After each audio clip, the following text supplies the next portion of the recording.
የዕለቱ የመጽሐፍ ቅዱስ ንባብ ክፍል የሚገኘው በአንደኛ ሳሙኤል ምዕራፍ 28 እስከ 31 እንደዚሁም መዝሙር 18 ላይ ነው።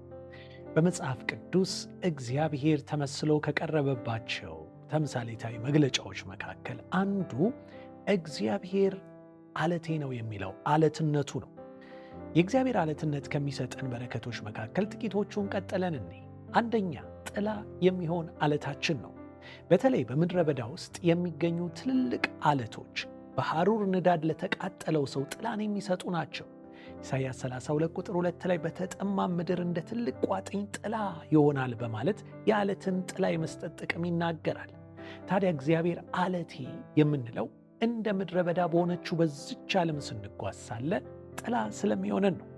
ሁለተኛው፣ ውሃ የሚያፈልቅልን አለታችን ነው።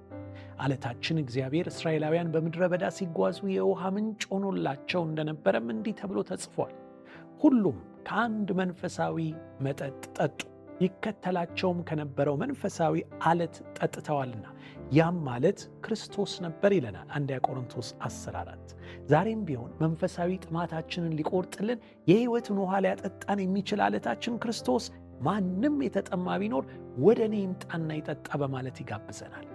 ሦስተኛ፣ መሸሸጊያ አለታችን ነው። ዳዊት በንጉሥ ሳኦል እየታደነ ሕይወቱን ለማትረፍ ሸሽቶ ወደ ምድረ በዳ ሲገባ በተለያዩ አለቶች ውስጥ ተሸሽጎ ነበር። ታዲያ መሸሸጊያ የሆንለት የነበሩት እነዚህ አለቶች ዋናውን አለቱን አስታውሰውት እንዲህ አለ፣ እግዚአብሔር አለቴ፣ መጠጊያዬ፣ ታዳጊዬ ነው፣ አምላኬ፣ የምሸሸግበት አለቴ፣ እርሱ ጋሻዬ፣ የድኅነቴ ቀንድና አምባዬ ነው ይላል መዝሙር 18 ቁጥር 2።